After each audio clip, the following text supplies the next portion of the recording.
હવે મેં ફાઇનલી નક્કી કરી દીધું કે હવે હું મારું વજન ઉતારીને જ રહીશ. કારણ કે અમુક લોકો હોય ને મને હેલ્ધી કહે વાસ્તવમાં એ હેલ્ધી નહીં પણ મને ટોન મારે કે હું જાડી હું એમ.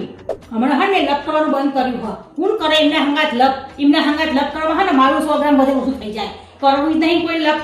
ત્યારે તો મેં નક્કી કર્યું કે સવારમાં વહેલા ઉઠીશ, ડાયટિંગ કરીશ, તેલવાળું નહીં ખાવું. પણ એટલામાં તો લગન આવી જાય કોકના. પછી કોકના લગન આવો એટલે એ વ્યવહાર સાચવા તો ખાવા જવું જ પડે. જો ખાવા ના જઈએ તો એનું પાછું ખોટું લાગી જાય. એટલે મારે ખાવું પડે. શું કરું? લગનમાં સામેવાળાને ખોટું ના લાગી જાય ને એના માટે મેં ને મારું ડાયટિંગ છોડી દીધું. અને પછી ને વિચાર્યું કે પછી કરીશ. એટલામાં તો દિવાળી આવી જાય. દિવાળીના 15 દિવસ તો આપણે ઘરમાં નવું જૂનું બનાવીએ જ. એટલે મને એવું થયું કે હવે 15 દિવસ ખાઈ લઈએ પછી દિવાળી જાય એટલે 15 દિવસ પછી હું ડાયટિંગ ચાલુ કરશું. દિવાળીમાં 15 દિવસ જે ભાવતું હતું એ ખાધું અને પછી તો નક્કી કર્યું કે સ્ટ્રિક્ટલી હવે ડાયટિંગ કરવું જ છે. એટલામાં તો બીજા લગ્ન આવી ગયા. Oh no! પછી લગ્નમાંથી આવી અને મેં નક્કી જ કર્યું હતું કે કાલથી તો હું સ્ટ્રિક્ટલી ડાયટિંગ કરીશ અને સવારમાં વહેલા ચાલવા જઈશ. પણ એટલામાં તો શિયાળો આવી ગયો. શિયાળામાં આપણે હિંમત ના ખાધો સવારમાં હેડવાની. પછી વિચાર્યું પછી કરીશ.